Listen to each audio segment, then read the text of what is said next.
Hope everyone had a good weekend. If you're in my neck of the woods, you are probably sick of rain.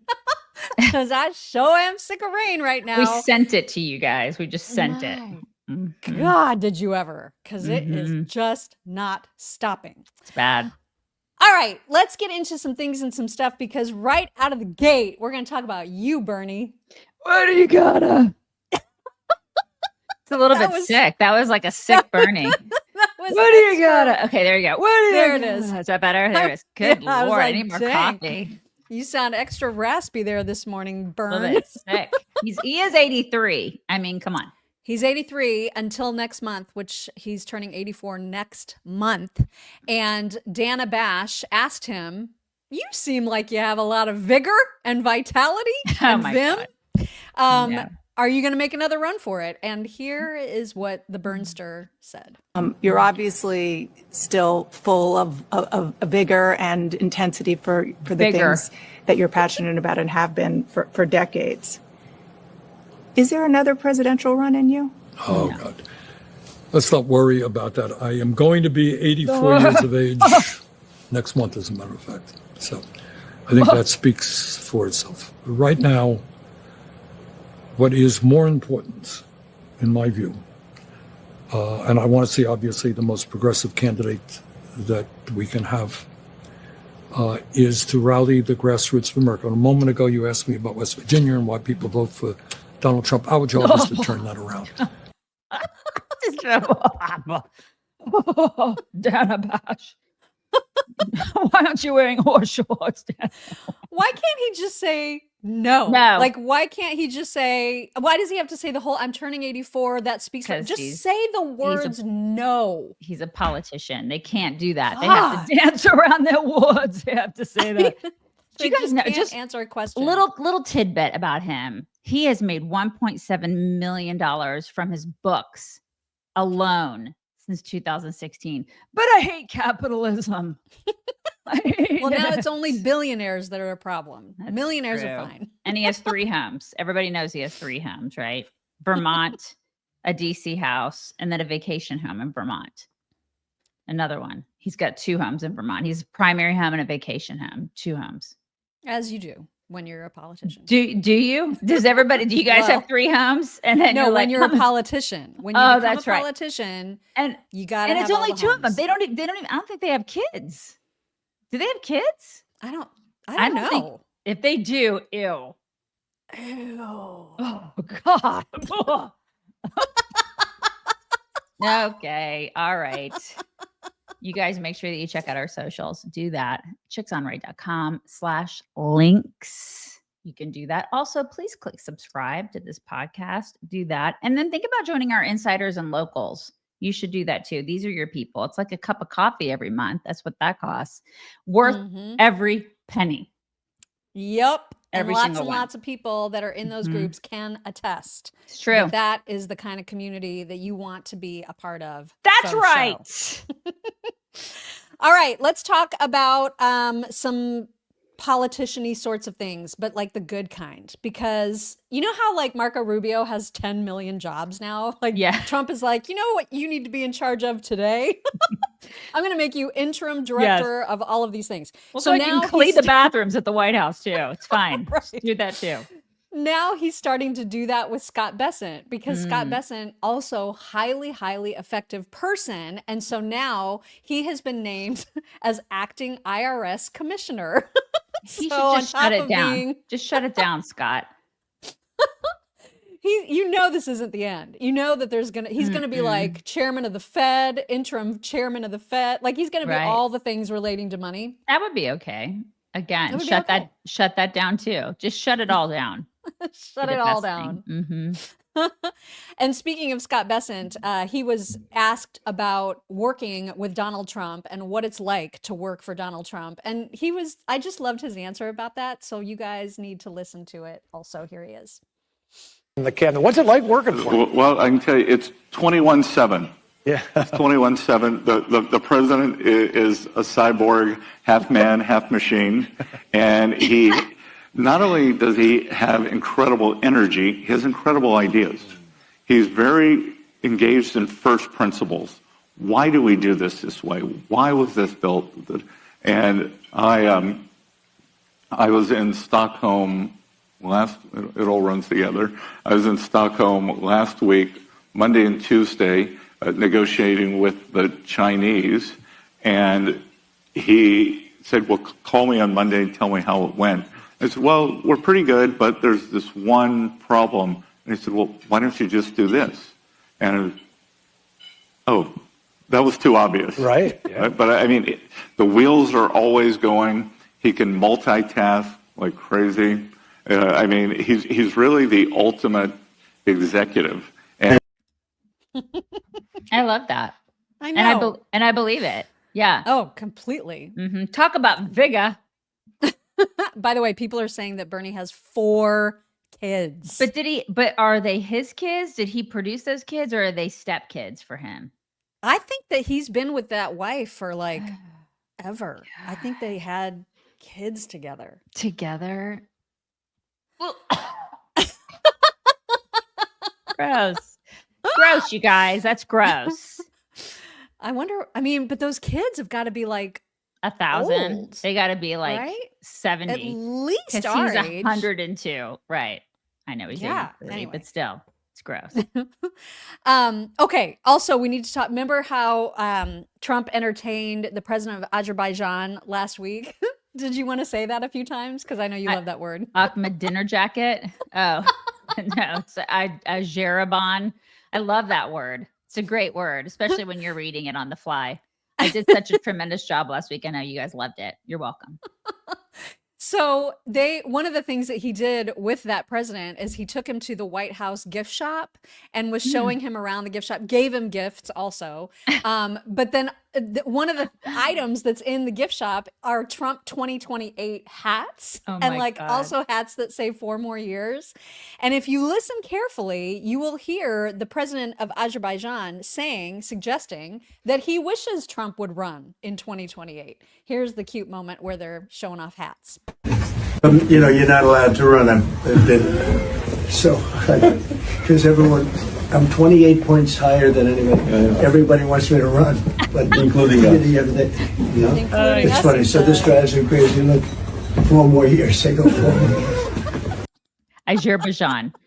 It's the president of Azerbaijan. Did I say that right? That's pretty good. Is that good? I can't say that word, you guys. I can't. That's pretty good, actually. Azerbaijan. Azerbaijan. Right. Anyway, I think that's cute because you can tell, like, when Trump talks about running in 2028, he is obviously trolling. Totally just kidding. Super cute. Yeah. I don't think that Bannon is kidding. Like, when he talks about it, I feel like he's doing it like with genuineness, and it just drives me crazy. Right. And he wants to be his VP. It's a little bit weird. He's like, joink. It's a little weird. Stop it. What's wrong? I lost my blanket. Oh no, she lost her blankie. Her bubble blankie. I don't want to lose my blanket. But you know what you might want to lose is some weight.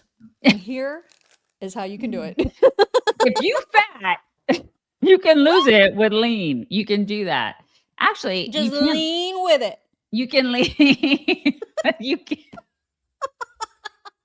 Sorry, I'm totally throwing you God, off I would track. be singing that song in my head all day. Lean has caralluma in it, you guys. It has caralluma and all sorts of other great stuff. Did you know that caralluma is an edible cactus that grows in India? It's a natural appetite suppressant, and that's what you need when you're trying to lose weight. You don't need a bunch of other garbage. You need something that'll say, "Hey, you step away from the fridge." All right.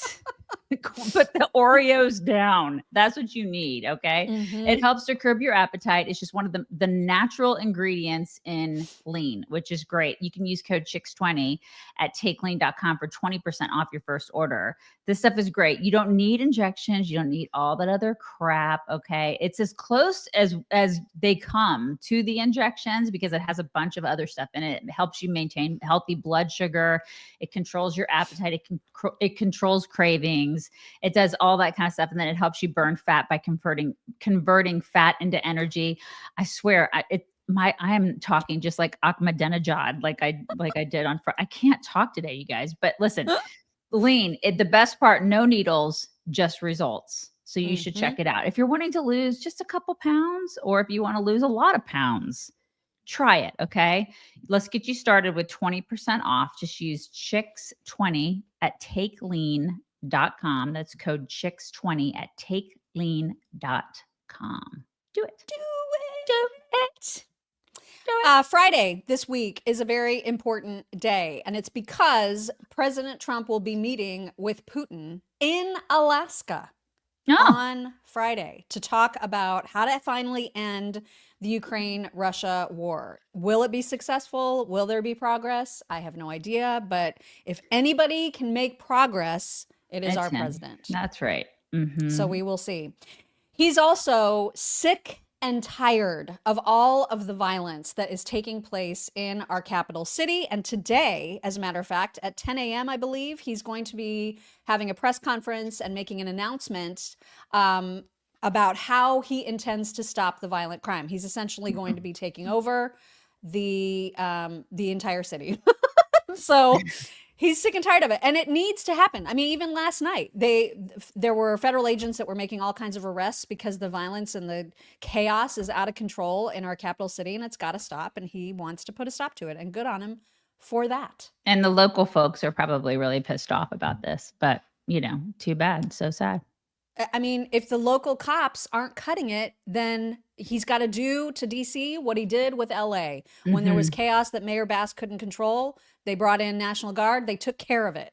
That's what needs to happen. I mean, I don't want to travel there. Do you want to travel there? Hell no, I don't want to go there. I don't want any part of that. And we had the opportunity to fly in there and do like some sort of a thing with our people. You know what I mean? We could technically we could fly into DC and like just go and hang out with people on our team. I don't want any part of that. I don't want to go. I would just rather not. That's why everybody's coming here. Right. We're going to Mock's house instead. That's where we're going. Because I don't every year when we meet with our team, we call it our summit. And so Daisy said the other day, because you know, we're going to be meeting like in the clubhouse, literally in the backyard of my house. Right. And so we decided our team doesn't know this, but we're going to tell them that everybody is required to wear PJs. Yeah. And it's going to be the Slummit Summit. I was like, we need to call it the Slummit Summit. We're all going to slum it while we're there. Everybody is like required to wear jammy pants. Because that's how we roll as chicks. Everybody else dresses up. We're not dressing up. Absolutely not. We're going to be comfortable. We're going to be comfy, cozy, and happy. That's how we roll.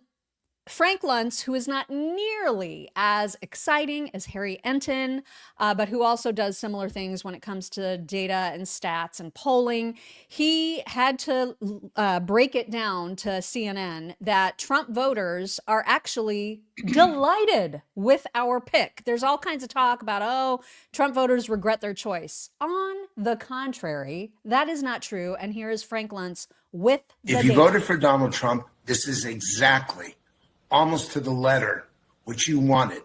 You didn't mind about the anger. You didn't mind conflict between the Republicans and the Democrats. What you wanted was to make a border safe and secure, which they've done. What you wanted were tax cuts, which he's done. What you wanted was cuts to spending, which he's done. Element after element, he delivered exactly what he said he was going to do. And that's why his own voters believe that this has been an incredibly successful presidency. The women look so constipated when he was saying I know, right? They were like, I hate this. I have to poop. They're so disappointed. They So hate mad that about people it. are happy with their choice. I am not at all. I have zero regrets. Delighted. Not a single regret. Yep. Also, there is movement, and this is another thing that we all voted for and that we're all happy about. When there is accountability, that makes us very, very happy. And it seems that the administration is trying to get some accountability in the form of criminal investigations into Letitia James. We already talked several weeks ago about how they were looking into her mortgage hullabaloo, like shenanigans with respect to mortgages. But now the criminal investigation has expanded. Here is CNN to tell you about that. Department is opening an investigation into the New York Attorney General Letitia James's office. This comes as part of a criminal investigation into James, who previously prosecuted Trump. Yeah, well, so we're getting this information, our Karis Canal confirming that there are now 2 grand jury subpoenas issued by the U.S. Attorney's Office for the Northern District of New York, looking to get information about James's office, basically trying to see if there was any criminality by her office when she filed that civil lawsuit against the Trump organization. If you remember that lawsuit going to trial and the Trump organization being found liable, having to owe now at this point because of interest about $500 million in penalty. Still trying details of this, but we also understand there is another subpoena in relation to James suing the NRA, if you remember, the National Rifle Association, which was also found liable after the lawsuit her office filed. Lots to look into with Ms. So Letitia. much. I Big love Tish. it. You were just waiting to say that, weren't you? That was Big Tish, you guys. Big Tish. Somebody said that Big Tish needs some lean. She could, maybe that would be helpful. Somebody could send her a link. We're happy to give her our code. You can do that. Oh my God. I hope that they find stuff that brings that hag down. Yeah, I hope so too. I just want somebody to be brought down. Like I know. one of the gajillion people that need to be brought down needs to be brought down. Well, and JD Vance feels your pain and frustration, and he too wants to see indictments. Maria Bartiromo was asking him specifically about whether there would be indictments with this whole Russia hoax thing because of all the information that Tulsi has brought to light. And here is Vance on that. Still waiting for accountability on the whole Russia collusion made-up story. Yes. Now that DNI, Tulsi Gabbard, has released all of those classified documents, we're actually seeing who was behind all of this. Do you want to see indictments? I absolutely want to see indictments, Maria. Look, of course, you've got to have the law follow the facts here. You don't just indict people to indict people. You indict people because they broke the law. But if you look at what Tulsi and Kash Patel have revealed in the last couple of weeks, I don't know how anybody can look at that and say that there wasn't aggressive violations of the law. Yup. Yeah. The only thing is that there's so many people who are pardoned. And there's really nothing you can do because presidential pardons are constitutionally protected. And so I'm pissed off about those people. All of the people that Biden, or at least the auto pen, pardoned on the way out. Maybe it's the auto pen thing that needs to be looked at. But like those people, like the Faucis of the world, I can't believe that psycho has gotten away with what he's gotten away with. God, it's so frustrating. Yeah, it's frustrating. But I know people have questioned too whether Dan Bongino is actually still actively working in his role as deputy director of the FBI. And he does seem to be. Kash Patel tweeted last Friday that during the 200 days of the Trump administration from January 20th to now, the FBI has arrested over 1,600 people for violent crimes against kids, to include 270 arrests for human trafficking. And Dan retweeted it saying, "This isn't even the beginning of the beginning, more coming." Which is great. It is great. It's not necessarily the high stakes, high profile accountability that we are all craving, but it's not like they're just sitting around doing nothing. You know what I mean? They're getting bad people off the streets, which is great. Absolutely. We all want that. Absolutely. Mhm. Yep. We have a rather gross testimonial. We do. Talk about for coat defense today. Yeah, it's pretty gross. Okay, I'm going to read it to you. It's from Courtney Eckhoff. Coat defense saved her crusty belly button, you guys. She said, "Hi, chicks. I love you. Love your show. Love everything. I purchased coat defense for my golden retriever since they started advertising on your show. And it's been a while. I love it. We have repurchased it. Anyway, I ran out of my Dove sensitive skin body wash and forgot to purchase more. On my way home one day, I swung into the Dollar General, who I thought would have my Dove. They did not. However, they did have their brand, which was comparable. It said on the label. I figured I would purchase soap instead of being stinky. It was not comparable. I used it for 1 week and had skin irritation, thought it was Indiana humidity. And then I woke up one night to a funky and crusty belly button. like crust and funk coming out of my belly button. Gag me. Yeah, we're all gagging, Courtney. We're Oh all my gagging. God. I stopped using the I really cheap didn't stuff. think you were going to say her name. Oh, was I not supposed to? Listen, it's fine. Like people get crusty belly buttons. It happens. I stopped using the cheap soap and got athlete's foot powder and other things. My belly button would not decrust. I felt so dirty and gross. But then I was organizing my dog's things and came across her coat defense. I said, F it, and put some in my belly button. I woke up the next day, my belly button was crust free. After 2 days, it was gone. I went to the website, got the human powder and paste. I use the powder every day as a deodorant. That is actually a really great idea. That's a great idea to use it as a deodorant. And I don't have any stinky pits. Crusty button's gone. The paste is great for bug bites. That's also a great idea. Now, every being in my house except my husband uses Coat Defense. Coat Defense has been really helpful with our new puppy and her itchy skin as she loses her puppy fuzz. Thanks for all that you do. This is awesome. They also have a balm. I use the balm on myself. Like if I have like some sort of a weird irritation on my skin, I'll use it. I've used it on Bear and Theo both have really funky ears, you guys. And I use it like on the outer part of their ears, the balm, and on their toe beans. And I use it on myself. I love the balm. It is. I haven't thought about using it for bug bites. I'm going to do that. Magic, but bug bites. Yes. I mean, it's so great because it's like you don't need all the steroids and antifungals and antibiotics and all the medicated shampoos. Like Coat Defense is bomb. It is the greatest stuff. So use it. I mean, if you, as a human, they have human stuff and it works great for humans too. It's not just for dogs and not just for, kitty cats and all that kind of stuff. So you should definitely try it. Visit coatdefense.com, save 15% when you enter code CHICKS at checkout. coatdefense.com, code CHICKS. Do it. Do it. Remember how Keir Starmer and Emmanuel Macron were like, we're going to recognize Palestine as a state, even though that doesn't really mean anything. And then all of a sudden, Hamas stopped negotiating and everything got exponentially worse. Yes. I guess Keir Starmer wasn't satisfied with just making things worse. He really, really wanted to make them extra, extra, extra worse. And so he wrote this ridiculous letter. Do you want to read that? Can you read that? Oh my God, Mock.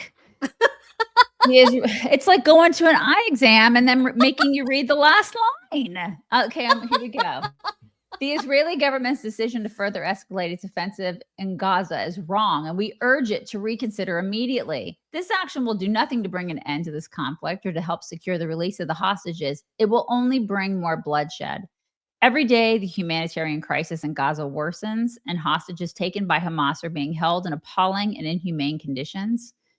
What we need is a ceasefire, a surge in What's wrong? Oh, no, I'm just saying no shit. What we need is a ceasefire, a surge in humanitarian aid, the release of all hostages by Hamas, and a negotiated solution. Hamas can play no part in the future of Gaza and must leave as well as disarm. Together with How would you like that to happen, Keir? You jerk. God, I'm so mad at him. Oh my God, she is really mad. Together with our allies, we are working on a long-term plan to secure peace in the region as part of a two-state solution and ultimately achieve a brighter future for Palestinians and Israelis. But without both sides engaging in good faith negotiations, that prospect is vanishing before our eyes. Our message is clear. A diplomatic solution is possible, but both parties must step away from the path of destruction. Keir Starmer. Both parties. God. What an idiot. Yeah, I mean, the release of all hostages needs to happen, period. Like, just make it happen. Israel is not the problem when it comes to wanting a ceasefire or to negotiate.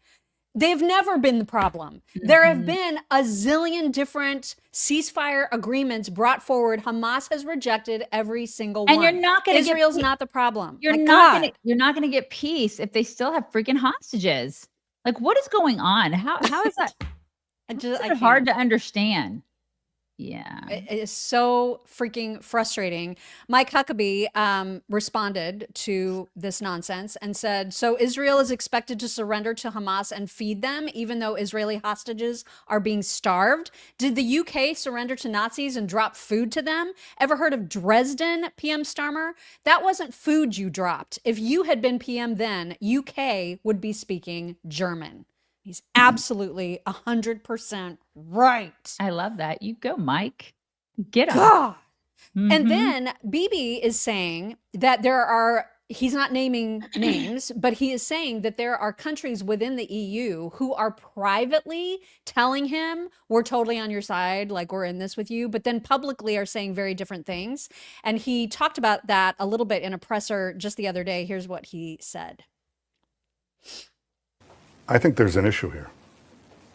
And the issue is many leaders tell me, look, we know you're right, but we can't stand, in the face of the public opinion in our country, especially European leaders. They tell me that over and over again. And I say, that is your problem. It is not our problem. That's exactly right. He's such a badass. He really is, with that buttery voice, right? Mhm. I mean, I'm sorry, but that's the kind of, him and Trump both. These are men who project strength all Yeah. the time. And All then the time. there's Keir who's like, and I'm Jeff. That's I would Keir. like some tea and crumpets. You know what I Like, mean? my name is Jeff. Yeah, that's him. However, when it comes to sort of the international propaganda being bought hook, line, and sinker by a bunch of idiots out there in the world, it's bad, you guys. The propaganda machine is working hard and people are buying it. And there are psychotic people. I had hope back in the day for Anna Kasparian. It is gone. She is out of her mind right now about Israel. And this is the kind of stuff she is spewing. Israelis watching this right now, I want you to be clear. I want you to understand this, okay? You are hated internationally. Hated. The whole international community loathes you. Young American citizens in this country, both left and right, loathe you. And eventually, these are the people who are going to come into power. Don't be mistaken based on the propaganda you hear in American media. That's not representative of how the American people feel about you. You're hated. And it's not because you're Jewish. It's because you slaughter innocent people. Oh my God. It's because you think you're God's chosen people when you act like absolute demons. You guys like to slaughter people and steal land, and you think you're better than everyone else. You think that you're entitled to everything, including our tax dollars. It's disgusting. She's a piece of work, isn't she? I feel like her cortisol is high. I just get the sense that you know what I mean? Like she needs to tone it down a little bit. Like She needs to tone it down. She's out of control. She realizes that there are hostages still there. Like there's still hostages that were taken on October the 7th. And then there were people slaughtered by terrorists, and that there were babies slaughtered. Like she acts like, what is she talking about?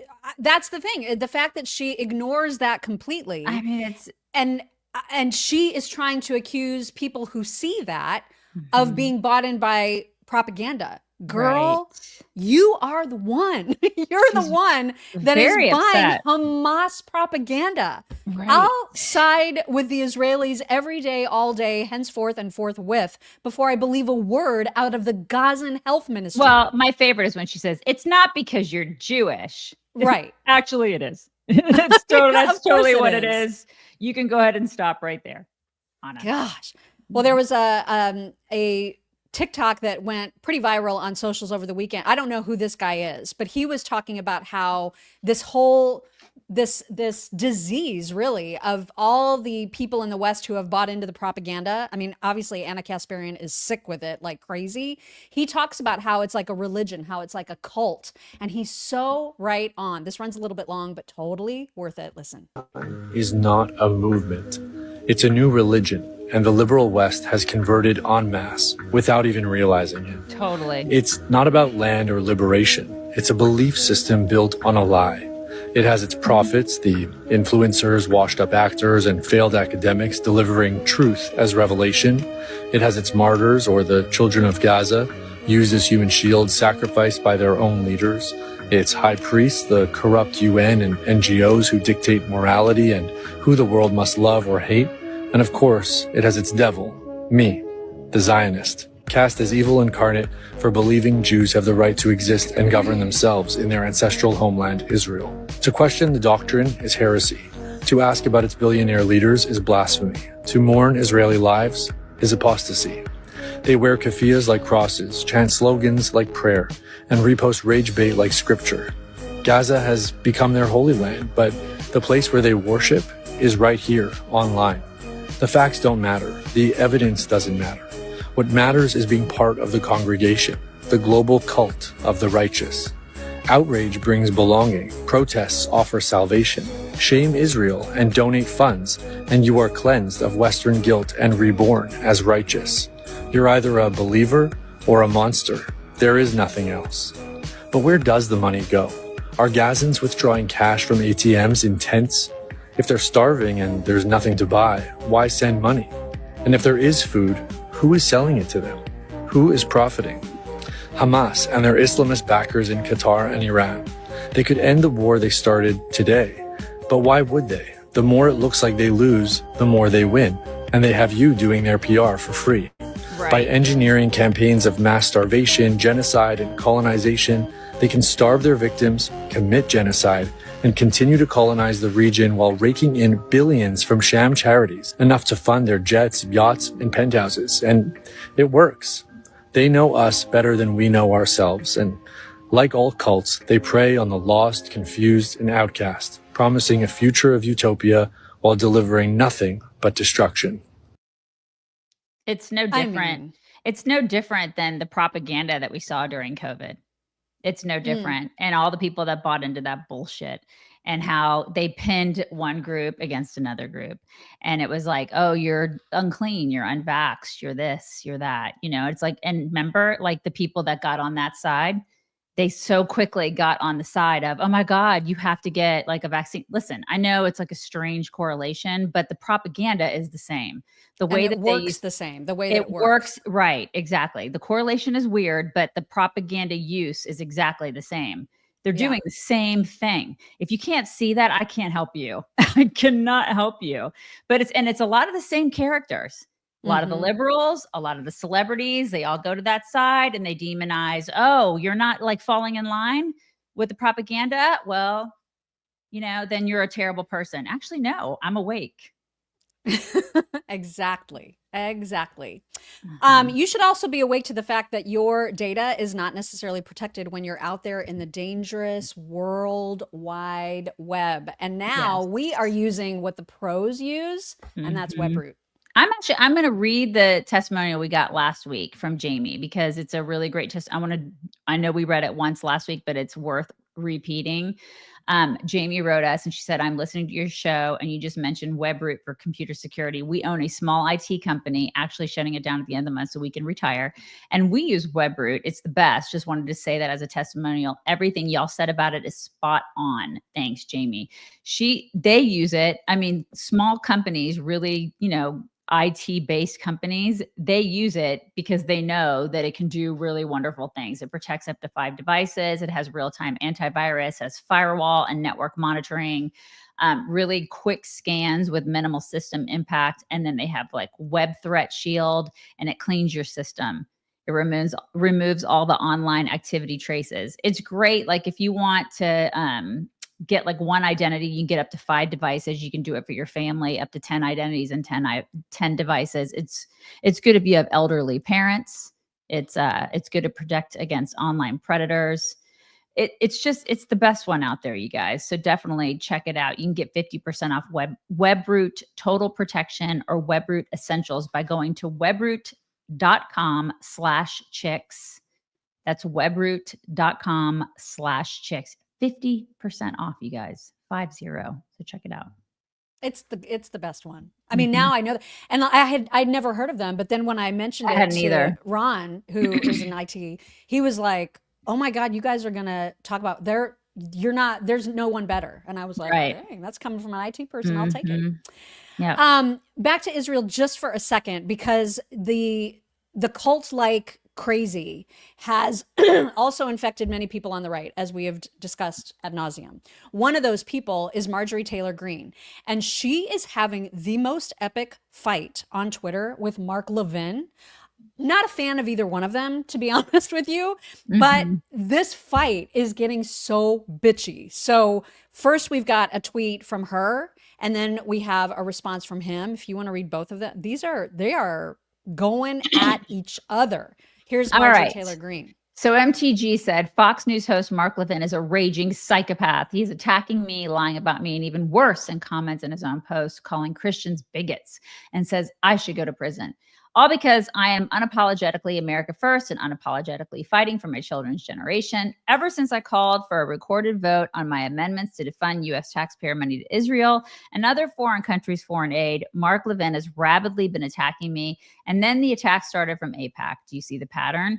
Fox News host Mark Levin, a once hateful never Trumper, is 100% Israel first and America last. And here is his response. His response. You truly are nuts. Let me educate you, bigot. I've nothing to do with AIPAC. Supporting Israel does not make one Israel first. My father and grandfather fought in World War II. You're a disgusting anti-Semite. You're not America first. You're a clown. You were nowhere during the Tea Party movement, nowhere during the Reagan Revolution. You did nothing for Trump in the 2016 primaries. You're an opportunist. You're stabbing Trump in the back every chance you can get. You've done nothing for the Convention of States. You're a crackpot, a backbencher. You don't speak for Christians. I work closely with fantastic Christian groups, leaders, and pastors who find your relentless smears against Israel and your blood libels disgusting. I have Christians in my family who think you're horrendous. You didn't run for the Senate because everyone knows you get creamed. Oh, damn. Them are fighting words. Oh, damn. It's on. And I don't like either one of them, but on No. this topic, I side with Mark. I think it's very interesting too. Yeah, It's crazy what's happening, man. It is crazy. Yeah, the infighting on our side is gotten kind of nuts on this issue too. Out of control. Go, Mark, go.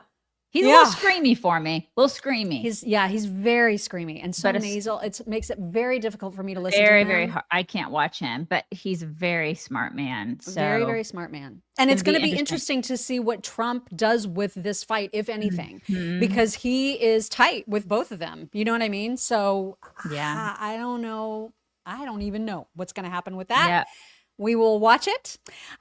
Meantime, I know we played a clip of JD Vance with Maria Bartiromo, but we have another one because we got to talk about all this redistricting stuff. Like there's still all this big fight. Texas Democrats are still hiding.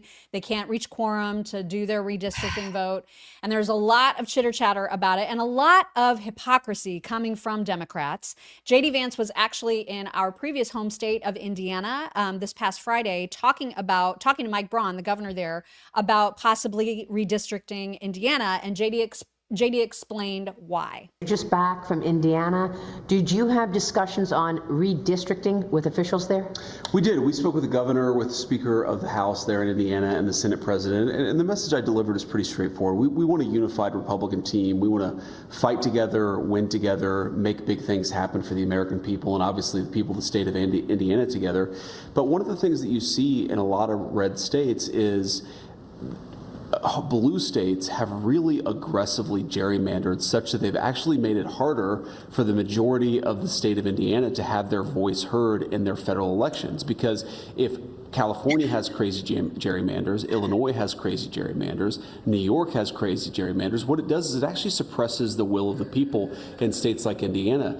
And the other thing that we talked about, and I didn't even realize this, Maria, until a couple of years ago, that for apportioning representatives, you actually count illegal aliens. So even though illegal aliens theoretically are not supposed to vote, we know sometimes they do, you still count illegal aliens for congressional apportionment. So California has way more House seats than it should because they have such a high population of illegal aliens. So they get rewarded for welcoming illegal aliens into their state, giving them federal benefits, actually asking the taxpayers of states like Ohio to subsidize them. And then those same taxpayers in Ohio and Indiana and elsewhere, they have fewer congressional representatives because of what California has allowed to happen. That's ridiculously unfair. And the only real way to fight back against it is for us to redistrict in some ways as aggressively as these hard blue states have done. Hell yeah. That's right. And they try to say that they're fighting fire with fire. No, that's what we're doing. We're doing it. Yeah. We're trying to play at your game. We're playing exactly with the same rules that you have. You guys change the rules. You're moving stuff around. Okay. Well, then we're going to use your rules and we're going to play against you. It's okay. That's what we're doing. I know. And they don't like I mean, it. They don't like it. It's happening on so many different levels too. When you look at like the weaponization of the justice system, who started that? Right. Who started it? They just don't like it because we're playing by their rules now. And we used to not do that. We used to be kind of polite, and that made us lose. We're starting to win because we're starting to do exactly what they do. You guys want to like change the bar, move the goalposts? All right, we'll meet you there.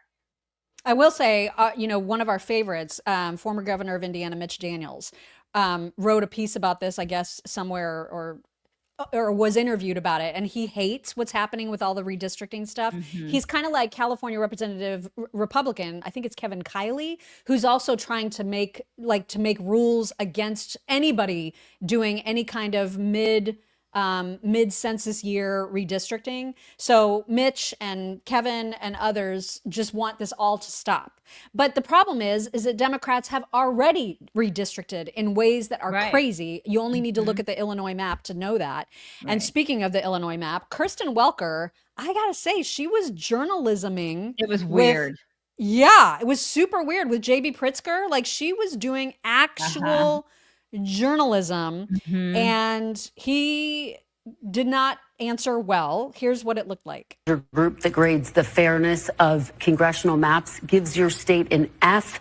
Common Cause, a nonpartisan government watchdog, even says your map, and I'm going to quote, represents a nearly perfect model for everything that can go wrong with redistricting. And I guess the question is, you talk about preserving democracy. How do you preserve democracy if you're using the same tactics that you've criticized Texas Republicans for?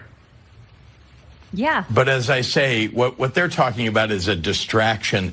The reality is that the violation of people's voting rights is what Texas is attempting to do. That's what's wrong with their efforts right now. And the fact that the president of the United States knows it and nevertheless is asking them to do it. That is what's wrong with what we're seeing right now. Democracy is at stake. Oh, is it? Is democracy at stake? That bullshit is not working anymore. Because it's what they have, though. They're all saying that. Flat out hypocrisy. And you know what? I think Pritzker wants to run for president in 2028. The problem That's why he's losing weight. The problem with him is that it doesn't matter if he loses weight. He's still disgusting. Everybody knows how disgusting he is. He's gross. At least with Gavin, there are some stupid women out there who think that he is somehow charming and attractive. Pritzker can't do it. He can't weasel his way. He can't like charm the pants off of some of these women who are interviewing him like Gavin does. It just doesn't work. You just are a hypocrite. You're a hypocrite and a scumbag. And you can't, like, Mr. Make the Donuts man can't do what Gavin does. He can't do it. I mean, granted, you and I think Gavin is disgusting, and there's a lot of women here that think that he's, but Pritzker cannot do it. He doesn't have that on his side. Never will that guy be president. So give it up, dude. You can't do it. Well, and I think he and other Democrat governors are mad because they've already gerrymandered their states so hard. There's nothing left for them to do. They already have a lock on Democrat House seats. And so they're speaking out because they already did the things, and now they're mad they can't do them harder. And one of the people that is mad about that also is Governor Kathy Hochul, who was called out by Shannon Bream on this same topic. National Review summarized it. They said it was only 3 years ago that New York's Democratic legislature drew up a map so brazenly contemptuous of basic rules that govern a district's contiguousness that the state's Democrat-dominated Court of Appeals threw it out. The New York Times at the time called those maps comically contorted. That's their quote. So your state's highest court at the time, all the judges appointed by Democratic governors, they threw the maps out. So fair to say Democrats have done what they're now accusing Republicans of doing. No, we followed the rules. We do it every 10 years. We base it on census. But the court said you didn't follow the rules. Well, we did follow the rules. So the court was wrong? Well, we followed the rules. I mean, they're just denying reality. Right. But they are admitting that they do the things. They do the things. They did the things. Right. And Pritzker did it too. Pritzker's like, well, we did it, but we did it better somehow. You did and it's okay when we do it because it's saving democracy or something. But it's not okay when Republicans do it because they're destroying democracy. You cannot have it both. Pick a freaking lane, people. You're doing it. If you're going to do it, we're going to do it. Yep. And the beauty of that is that we have ways of doing it. We actually have openings to do it. Right. And that's what Texas, perhaps Florida, perhaps Indiana are trying to do. Absolutely. We are allowed to do it. So we're going to do it. Get over it. You guys, if you are needing medications and you don't want to stand in lines, you don't want to go to the doctor, you don't want to wait in disgusting waiting rooms, we got you. Boo.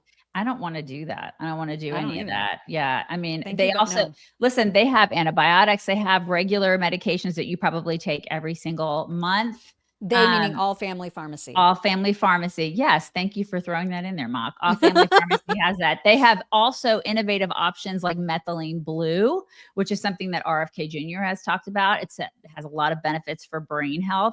They also have NAD plus, which is your body's natural energy booster. They have all sorts of really cool stuff at All Family Pharmacy, and they make it easy to get started.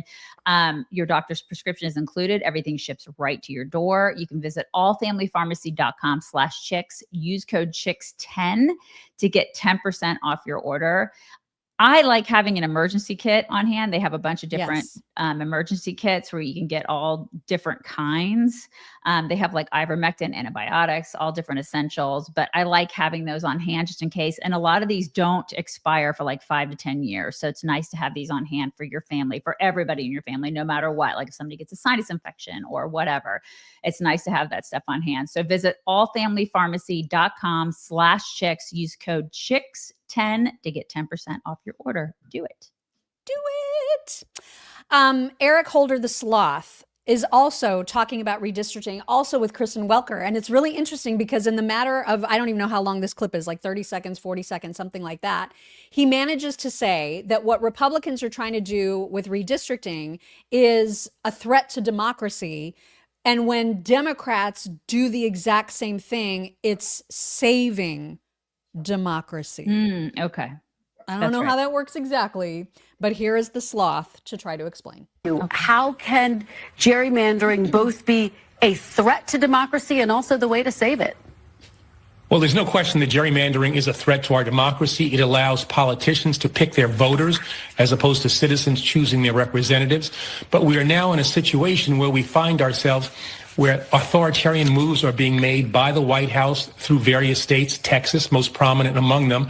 And there has to be a response to that. What I've said is that we have to protect our democracy now if we ultimately want to be able to save it. And so taking the reasonable steps that have been proposed in California, I think it makes a great deal of sense in this moment, a temporary way in which to respond to that which is happening in Texas, with the thought that after this crisis is passed, we get back to the fight against gerrymandering by anybody. Oh my God. He didn't answer the question. Wait, so now you want to fight against gerrymandering after you did it in all the other states. You piece of crap. No, you don't get to do that. You don't get to. Now we're going to fight against it? Now they're saving democracy. Right. And somebody pointed out, as we point out all the time, we're not a democracy. We're a constitutional republic. And he, of all people, should know that. You would think. You would think.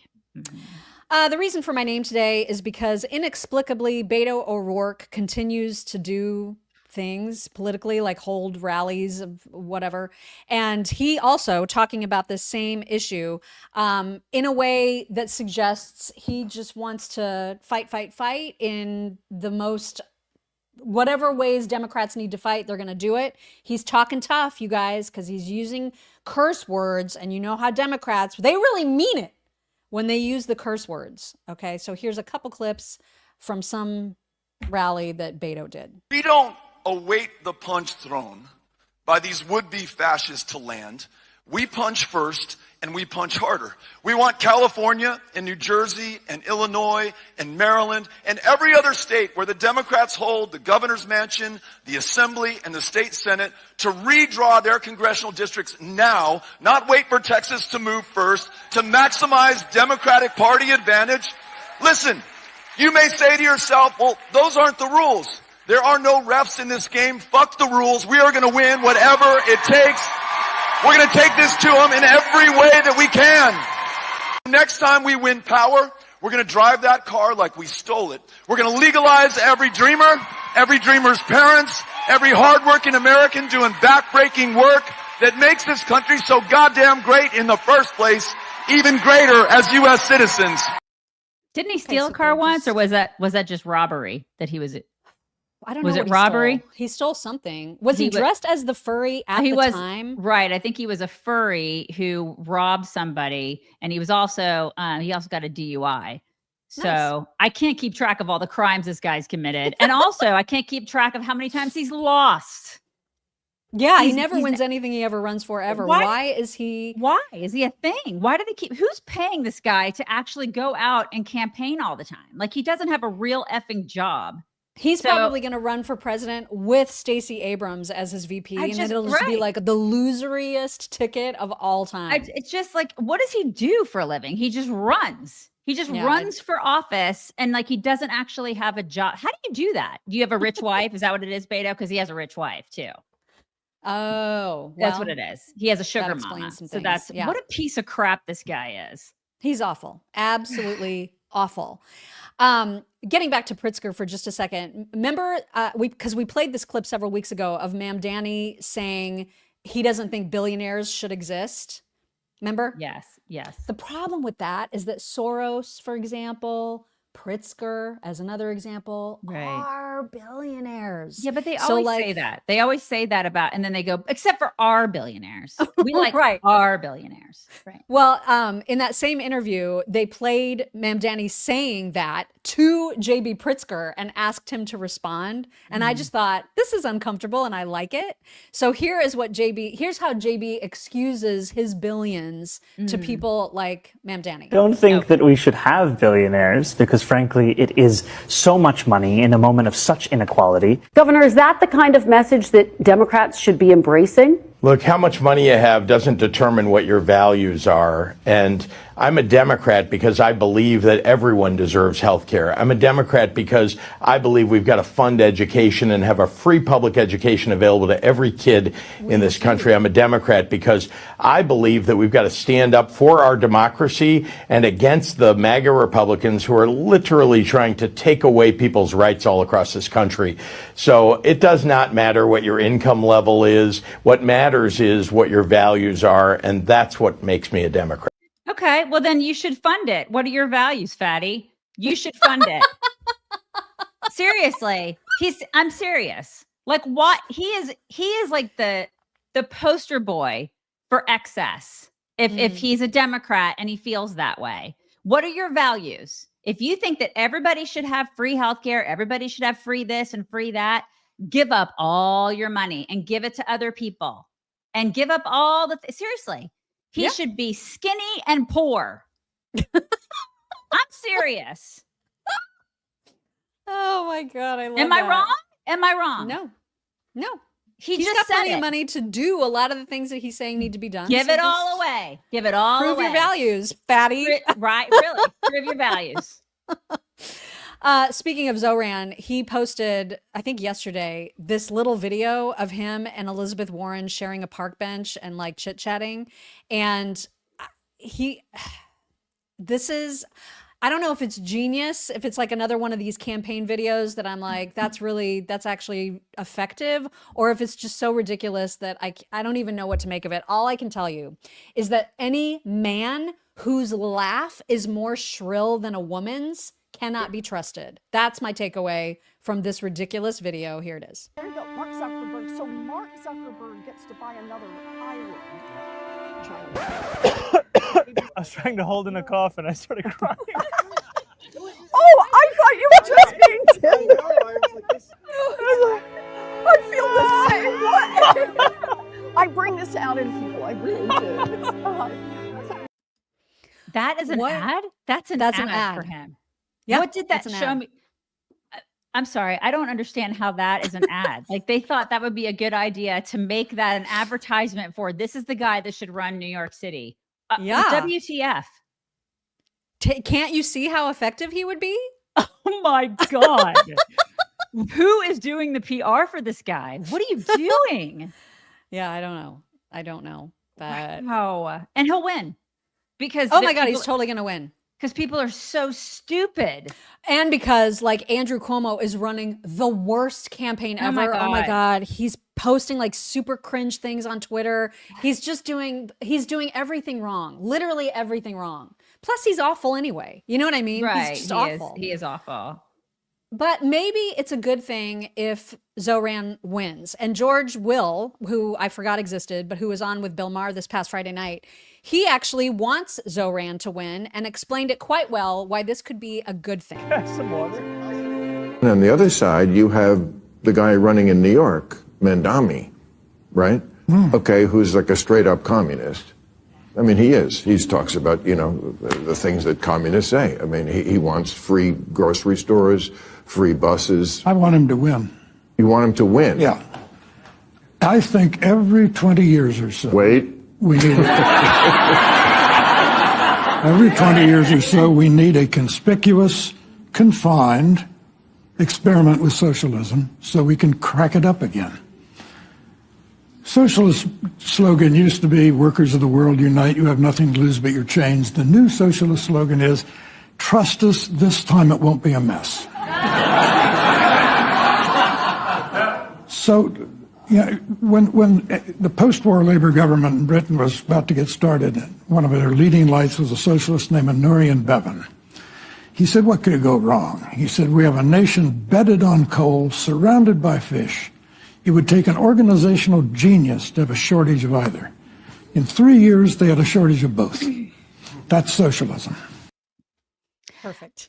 It's risky, but I mean, he's got a point because we kind of have said something similar where it's like, okay, if he gets into office, then people are going to see how truly awful it is.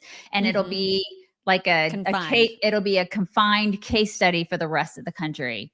Hopefully, as long as it stays confined, right? It'll be a case study for the rest of the country to look and go, okay, we don't want that crap. We don't want it here, so leave it there. Yeah. But that's the trick is keeping it confined, Mock. I know, and that will be a trick because that's the trick. They will certainly be asking the federal government for handouts when their failed experiment explodes, and it will inevitably fail. Yeah. Right. Absolutely. Jasmine Crockett, we talked about the story last Friday of former staffers of hers coming out and saying what a diva she is, how she's lazy, she doesn't want to do anything but social media, she just wants to be an influencer, she's absolutely useless, she's had no accomplishments, etc., etc. And a news program asked her what her response to those accusations are, and here is what that despicable hag said. Are you a no-show boss from hell who terrorizes staffers? Oh my goodness. Listen, I know that I have arrived, honey. That is the way that I see this. Because as Beyonce says, if they're not talking about you, then obviously you must not be doing anything. You know what? This is just more slander, more nonsense, more lies. And honestly, I don't think that the New York Post would probably be the first ones to be able to figure out if I was a boss from hell. You and I were joking before we got on camera about all of the scrutiny that comes with being not only woman, but being young and being a Black woman. There's a lot of scrutiny that comes my way, and it comes my way from all different angles. But when people start talking about you, that's when you know that you are obviously getting under their skin. So I am not going to give up. There's a song that I like to quote every once in a while. It says, your hate is my motivation. So keep hating. All it does is motivate me to continue to do what I do, which is to be loud and proud on behalf of the American people. So if you don't want to appear like a complete diva hag, maybe don't quote Beyonce. It's so embarrassing that Right. She's it's like just God, she's in the so cringe. in the great words of Beyonce. Right. Okay. All right. You are a politician, but okay. Just so Right. It's It's so ridiculous. she She's is a caricature. she is an absolute caricature at this point. Yeah. Texas. What are we doing? What are we doing, Texas? Come on. Well, hopefully redistricting her right out of a house Right. seat. Go. God. But she also, about that, she has a message for Trump, who is hoping that she gets redistricted out of a House seat. And so here is her message to Trump. For him, if I want to be in the House, I'll absolutely be in the House. And there ain't nothing he can do about it. I'm sorry. But Don, you got to put up with me. Okay? Okay. That's all I wanted to say. So Laverne Spicer decided the only way to really speak to Jasmine and get through to her is to speak to Jasmine like she needs to be spoken to. Okay. And here is what she tweeted. If you want to read it. Oh, I would love to read this. You ready? Please read it. Dear Jasmine Crotch Itch, people ain't hating on you because you a young Black woman. People hating on you because you a DEI ghetto hoochie skank ass bitch who don't ever come to work, mistreats her staff, and think you the motherfucking rules don't apply to her trifling ass. Did that clear shit up for you, ho? I probably read that. Feel like that's a language Jasmine can understand. Yeah. Laverne Spicer just broke it down. I probably read that wrong, but I tried my best. I think you did really, really well. I tried my best, you guys. That was pretty good, though. She's probably like, yeah, I understand that. I totally understand that. Mm-hmm. Right. To continue this segment, which is unfortunately filled with unbearably terrible people, Hope Walz is very, very frustrated with conservative women. Trying to be relevant. She's in her car a lot. I don't know if she's in her car in this one. I don't think she is. She's in her car. But she's very, very... There's nothing that gets her more than conservative women, which makes me want to start commenting on her stuff.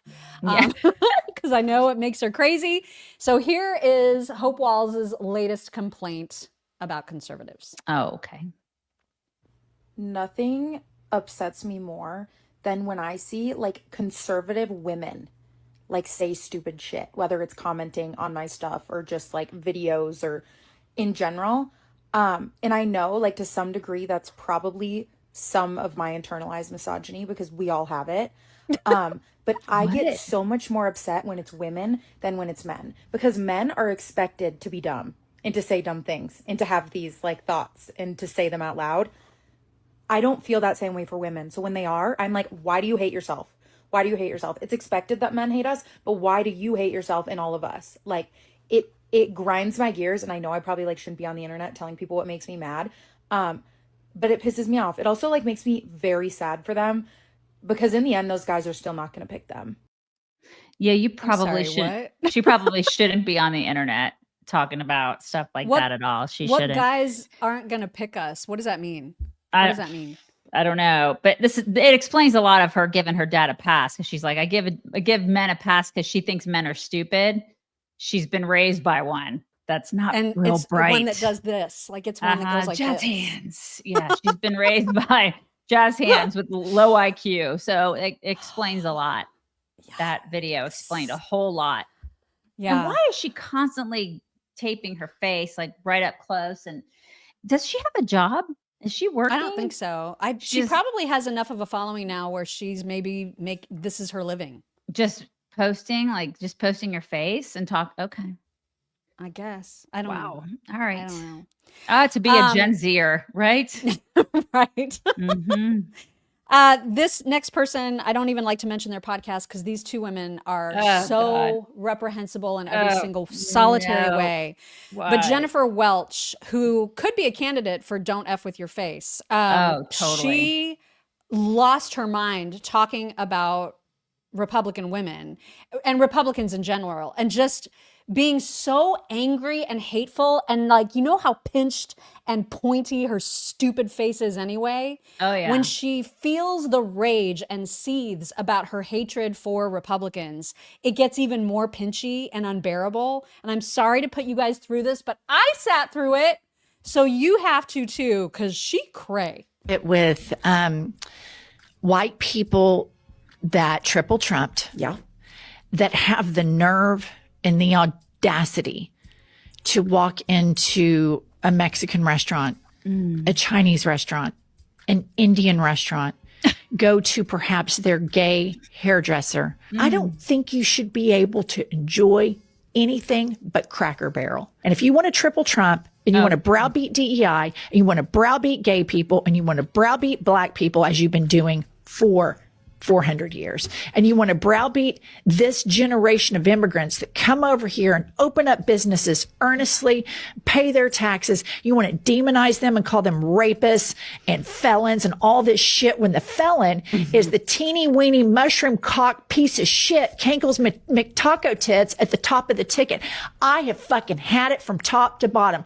White people that triple Trump should be banned, boycotted from enjoying the best thing that America has to offer, which is multiculturalism. Get your fat asses out of the Mexican restaurant. Get your fat asses over to Cracker Barrel, because nobody wants to see your fucking smug ass, teeny weeny, pink arm, big gut around. Nobody wants to see that shit. No one. Don't with your face. I know, right? Like, sue your surgeon for making you look like a possum. That was scary. Nothing moves except her beady little eyes. It reminds me of a possum. I can't, and we see a lot of possums out here in Texas. Does look like a possum. Yeah, that's what I'm saying. It's like very scary. It's like I'd like the teeth. Like you went into the surgeon and said, "I'd like the possum look." That's what. Oh my God. The angry possum, the one that angry possum, angry possum, very angry.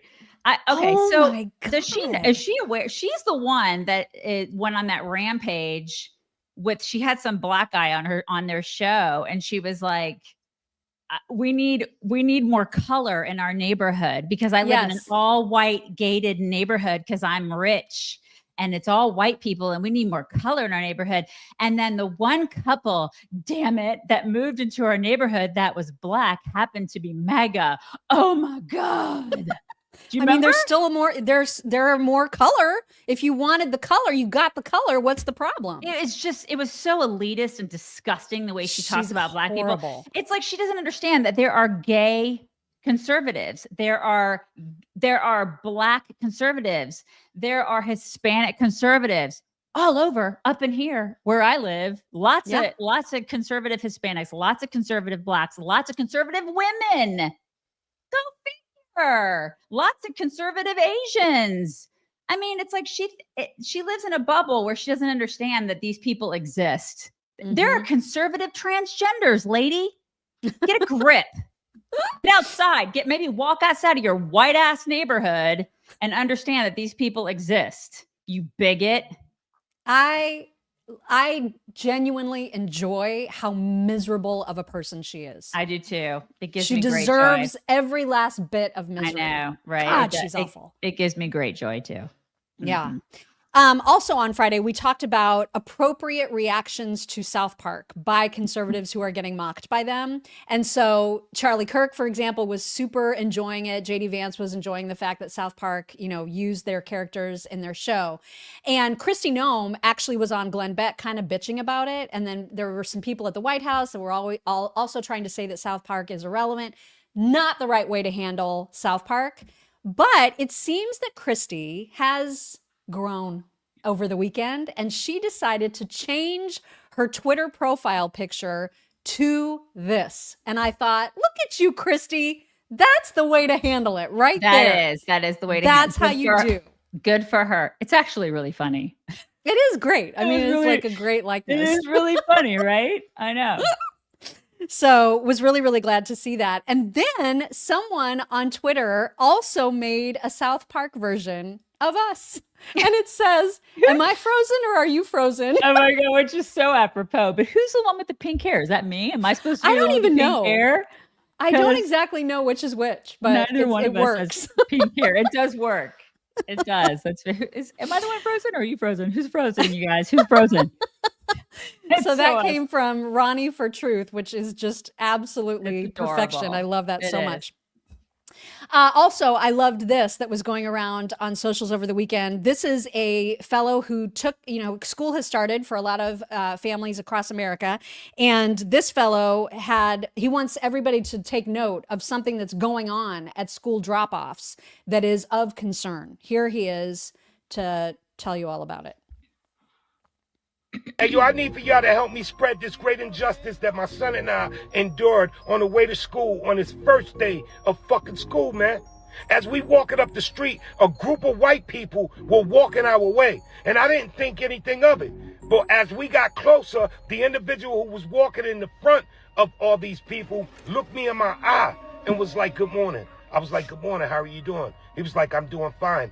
May you have a good day. And I was like, same to you. And I walked through the crowd. But as we begin to walk through the crowd, everybody he was walking with started looking at us, saying good morning and waving at us and telling us to have a good day. This is wrong, man. This is wrong. This is not the America that we should be living in. I shouldn't have to go through this right here. So when I got home, I called the news and I was like, yo, I was just attacked by a friendly white mob. They didn't want to hear me. So I decided to take this to TikTok. Y'all spread the word, man. There's white people out there loving and hugging on black people. Be careful. I love it. I just love that so much. Because they want you to believe that that's not the case, right? Right. They want you to think that we're not. That's the thing. I can't remember who we were talking to. I don't know if it was a podcast or what. It all kind of runs together sometimes. But, if you get out in the real world, and we live in the real world, people are pretty awesome. Yeah. In general, people are very nice to one another. Americans are generally pretty great to one another. We help each other. We love each other. Doesn't matter how much melanin you have on your skin. Doesn't matter where you come from. We all want the same things. And we're all pretty good to one another for the most part. There's your occasional asshole. But, I think we all are. There's your occasional great. Jennifer Welch. Right. There's your occasional possum person. But I mean, for the most part, we're all pretty good to one another. And I think that needs to be recognized more often, Yes. Right. Yes. Also in cultural news, and I know that this is something you and I have talked about this, the fact that my son graduated high school right when they decided they were going to eliminate or disallow cell phones. Kids can no longer have cell phones in their classrooms. They typically will put them in a basket or whatever. They're just not allowed to have them during class. And that's the case at your daughter's school, right? Mm-hmm. Not a fan of that. I'm not a fan of it. But I mean, I think she should be able to have it during her one off period because we have schedule changes and stuff like that. I trust my kid. I think she can do it. And I think that the kids are so close, especially in high school to college, where in college you're going to be able to do whatever the heck they want. And so I'm not a big fan of this rule, but go ahead, please. Well, there's a teacher. He's been a teacher for, I guess, 8 years or so. And he has noticed some amazing changes in his classroom since phones are no longer allowed. Here he is to explain. My state banned the phones. Banned the phones. Today, all of my students, 100% of them, took notes in my class, did their assignment, asked for help when they got stuck, and turned it in. And then when they were done, they talked to each other. Was it this easy the whole time? I have been pulling my hair out for like 8 years. Has it been this easy of a solution the whole time? Okay, I get it. I totally get it. And I appreciate that. I do. But I do think that like the policing of it is going to take so much time. And it does take a lot of time and energy when like before and after class or like at lunch or something. If a kid wants to have I agree. During class, they should not be allowed. At all. They should not be allowed at all. But like at lunch, if a kid wants to like call a parent or something like that, if they get suspended for that, I just think that's a little extreme, especially since when they get to college, like I said, they're going to have all this autonomy and they're going to have all this independence and freedom. And it's a little bit weird. They should be able to use common sense. And I think that they should be teaching them more common sense and it shouldn't be as strict. I think they should be like nothing during class time. Just like that, because I think they will excel more in class. But then, like after school or after school hours, before school hours, during like a lunch period or something like that, maybe if they need to like contact a parent, they should be able to do that. But I love the idea of having like a giant thing on the wall that just has a pocket with everybody's name, and in every classroom, you know what I mean? And you they just drop your it phone. in. Right. And then a lot that of them way, do that. if there was an emergency, kids have access. Right. After the class, they have access. Right. But in the class, it is a way and not a distraction. And I love totally that. agree. I love that idea. Yeah, I totally agree. Because listen, back when we were in school, we didn't have school shootings like there are now. Right. Period. I mean, so I agree with what you're saying. It's totally fine if they want to put that. And a lot of teachers are doing that. They're putting that stuff on the wall. They have the phone, they stick them in that little pockets. Yeah. And that's totally fine. That absolutely is fine to me. I think that's great. And I do agree. It's kind of like, my daughter would go to church camp in the summer and there would be absolutely zero electronics. And she would even come home after that, 7 days being gone. And she'd be like, it was amazing. It was so great. Yeah. I love not having any electronics, because they live life like we did in the 80s. And there is something to be said for that. There is so much to be said for that. But we live in a world where that's just not the case anymore. You know what I mean? There's like, if you know what I mean? Like it's not like a kid can call me from a payphone and say, hey, I need to be picked up at so-and-so time or whatever. We unfortunately have cell phones. Unfortunately, that's the world we live in. And so you kind of have to teach I always say that cell phones and social media are like guns. You got to teach your kids to be responsible with them. And you can't teach them to be responsible with them if you don't let them use them at all. That's how, that's me. I know a lot of people disagree with me on that, but that is me. So also, just an example, because I talk to my son about this a lot, that I am so hopeful that at some point in his college career, he's going to find a lovely, normal girl to date. Or he's going to marry my daughter. Right. And But I we'll just also tell him girls kind of suck. There's a lot of girls out there to be careful of, and a lot of expectations that girls have now, which are absolutely insane. This is a great example of a girl that has impossible, ridiculous expectations. It just makes me want to punch her in the face. Not that we condone violence on this show, because we would never do that. But here she is. Married. Kind of single.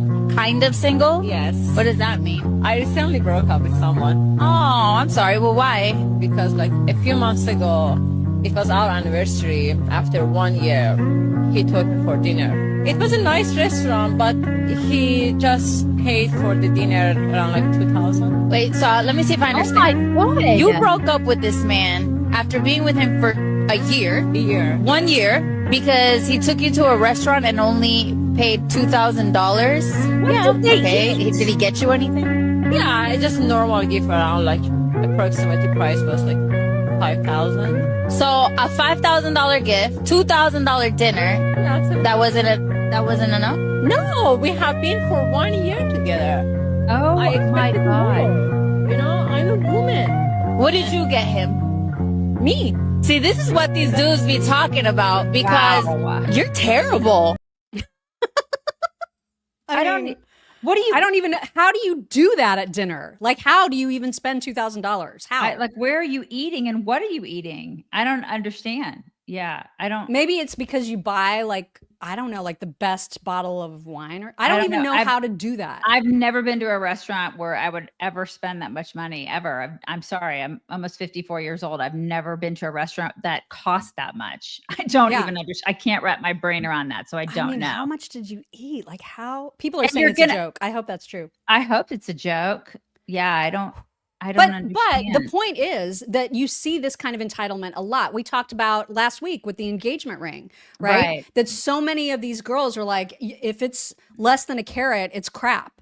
I mean, girls have some really impossible demands right now, and there's some demands on the boy side though too, where boys are like, I want a trad wife, but I also want money. You know what I mean? So there's that too.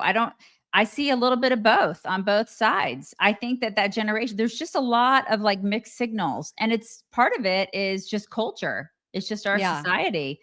Pick a lane. What are we doing? What's happening? There's a lot.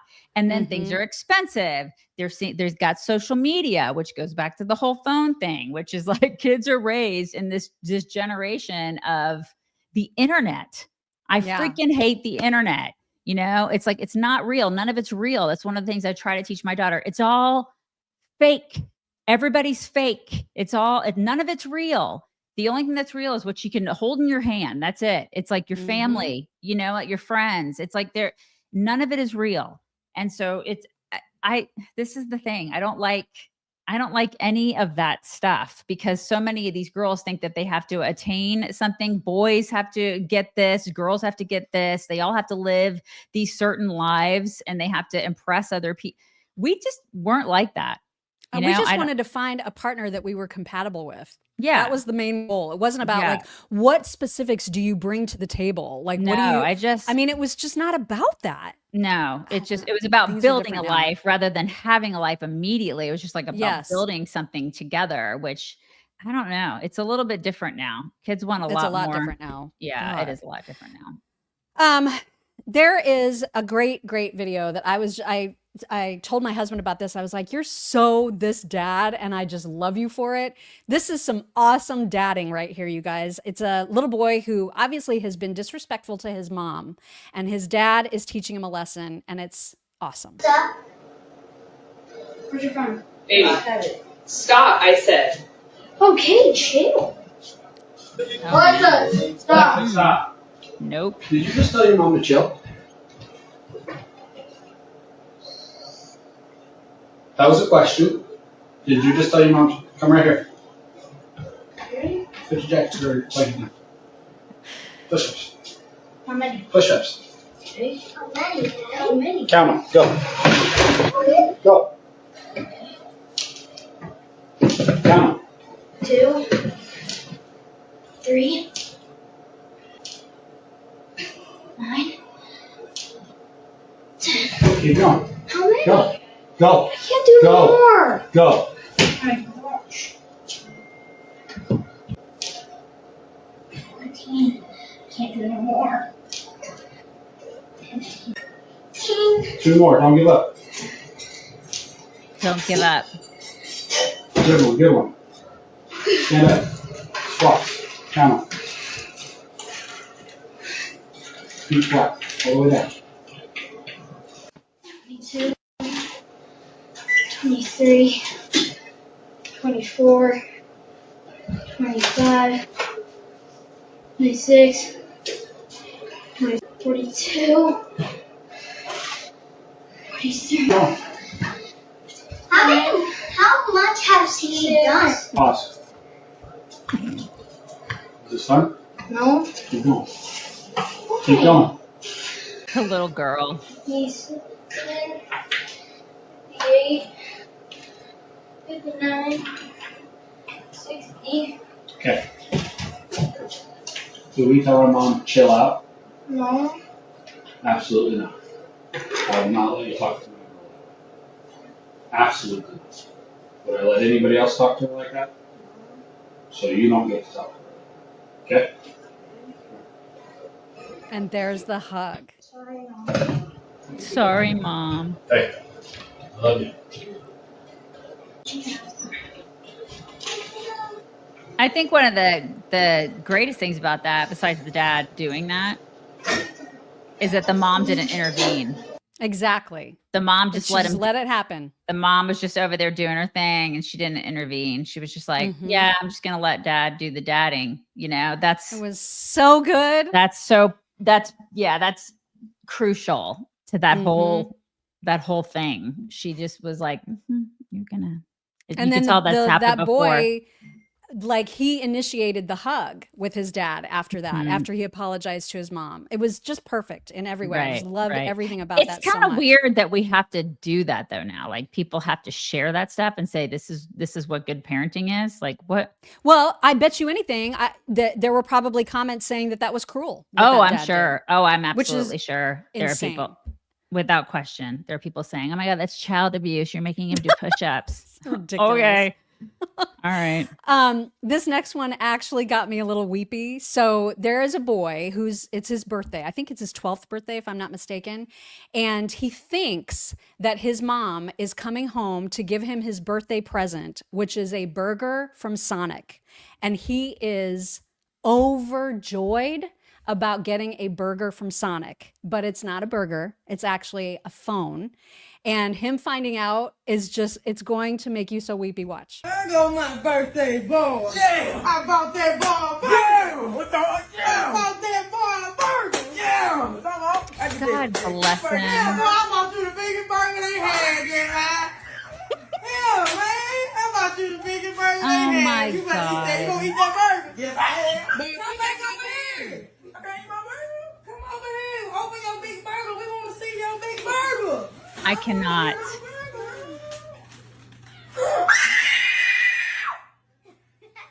Mommy, thank you. Thank you, Mom. I cannot. What is it? That is just the sweetest thing. Isn't it? Ah, my heart. He's so grateful. God bless him. He's so grateful. I love him. Isn't it the best?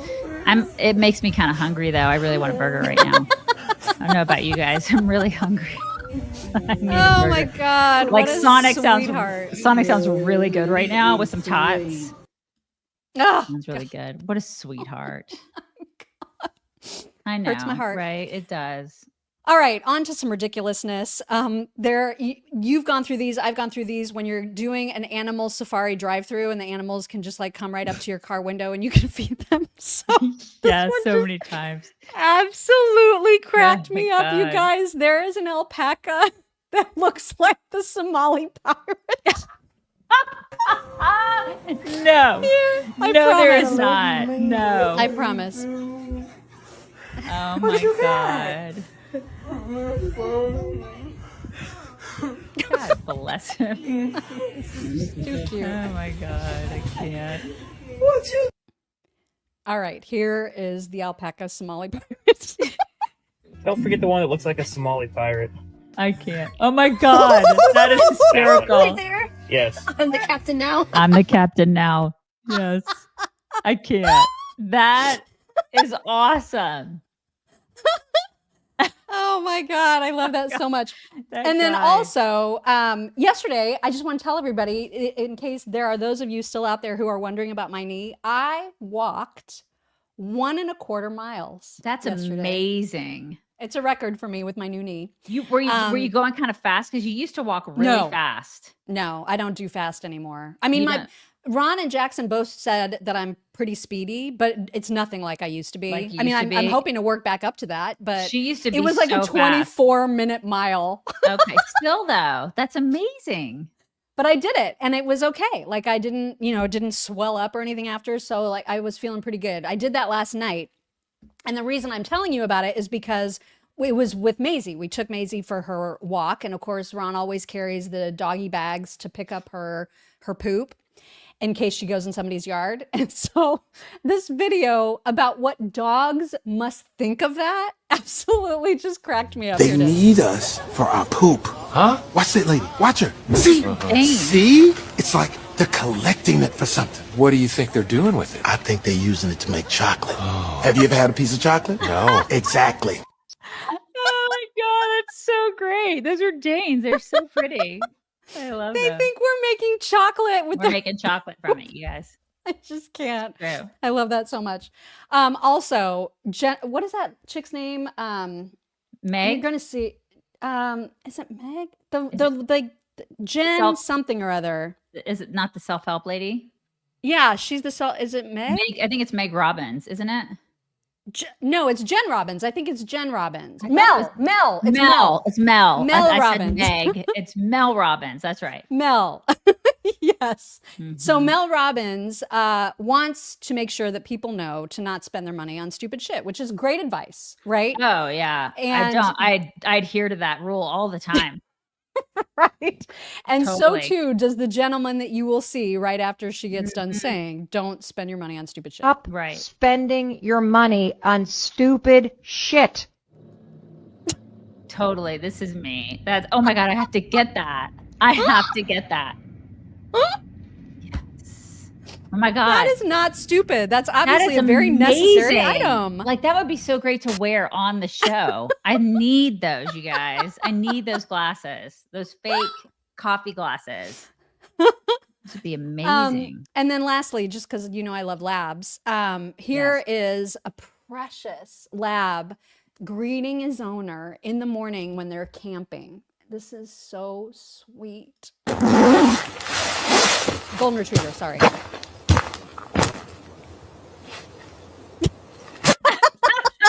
I knew it was AI when he started walking up. I was like, this has got to be AI. So great. I love retrievers, golden or lab or otherwise. Whatever. Anyway, those were your talks for today. Good talks, Mop. Okay, we're bringing it in. Oh, we're bringing gonna it in. Don't we have any like? Shit, yes, I we was do. gonna We say have we have thank things yous to read. It is all you. Yes, I'm sorry. Oh, it's all me today. Okay, Robin Dye, stepkids 3, didn't marry until he was 47. We're talking about Bernie Sanders. Oh, that is. He didn't marry until he was 47? Well, he didn't get out of his parents' basement until he was like 42. So that makes complete sense. Wait, does that mean he has one that he like fathered? Maybe. Ew. Oh, God, it's so gross. Oh, God. Tim Griffey, listening to Daisy trying to pronounce Azerbaijan sounds like the COTR radio days and Mock tried to pronounce the names of Chinese cities. China. Yes. Oh, my God. Which, as you know, is awesome. What with this burning rivers and unlivability and whatnot. I can't believe that just came right out. God, we got to bring that back. It was good times, you guys. Text Lee Ann, LOL to share. Saturday night after letting my dogs back inside, I encountered a small garter snake. Woke me up good and thankfully got him back outside. Oh God, snake. Inside? He was inside? Why did that happen? Maybe because she opened the door and then it came in. That's the only thing I can think of. Don't ever open your door again. Don't do it, Leanne. You can't do that in Texas. My husband saw a mouse in the shop last night. And he was like, make sure you keep the doors closed so it doesn't just come inside. And now I'm just like, everybody seal the house off. Like we can't have any doors open anywhere because I will lose. And you know what's crazy about that is that like in a contained environment, I would love to pet a mouse because they're so cute and you can just hold in your hand, you can just pet it. But like when you're not expecting it, I would be up on the table, right? Isn't like that screaming. Crazy. Yeah, I know. I'd be throwing things at it, trying to kill it. It's crazy.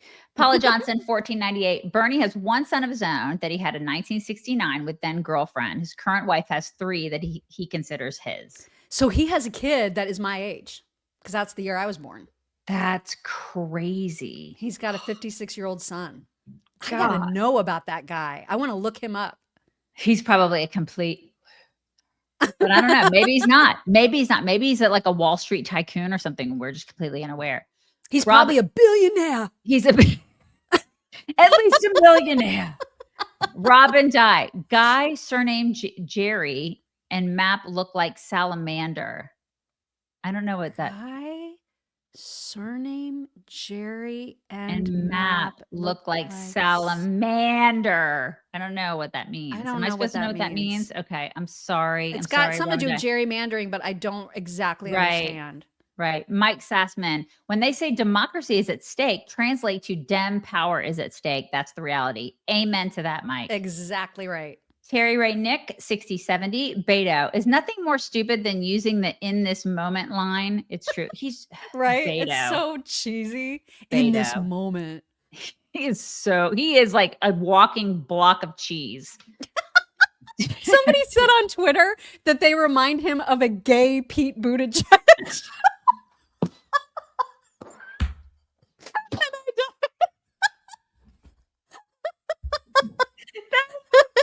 Oh my God, that is so great.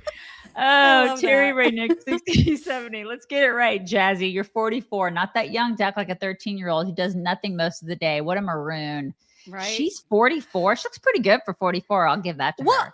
And she refers to herself as young, a young Black woman. She's sorry, but 44 is not young anymore. No, you ain't Jasmine. Young. You ain't young, honey. It's 44. You're getting ready, it's like menopause is just like looking at you around the corner going, hello, hello.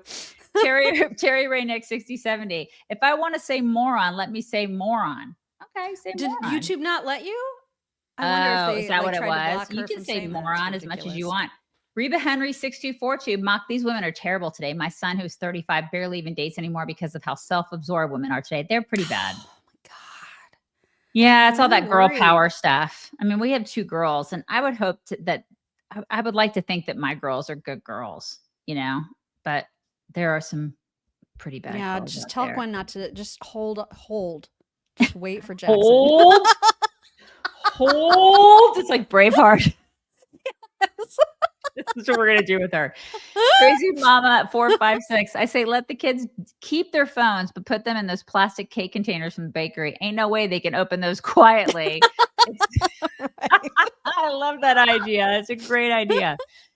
Connie Cannell 9423. Morning, chicks. I overheard my granddaughter talk to my daughter like crap. I went in there and told her to stop talking to my daughter like that. You need to turn it back on them. Yeah, that's Mhm. right. That's exactly right. Yeah, it's not okay. It's just not okay. The back talking and the sassiness, not okay. I would have been slapped into next next Oh my year. God. Right? Oh my God. Yeah, Mama Alice would not have tolerated that. Not have tolerated it. You guys bring it in. Bring it in. For real now. Sorry, Everybody bring it I in. like pre-brung it in. It's because it's Monday. We have a case of the Mondays. Everybody have a wonderful day, and we will talk to you tomorrow. Bye, guys. Hello, beautiful people. This is the Chicks on the Right's Indian correspondent. Thank you for watching or listening. Be very sure to like, subscribe, and ring the bell to stay up to date on all of their delicious content. Okay, thank you. Come again.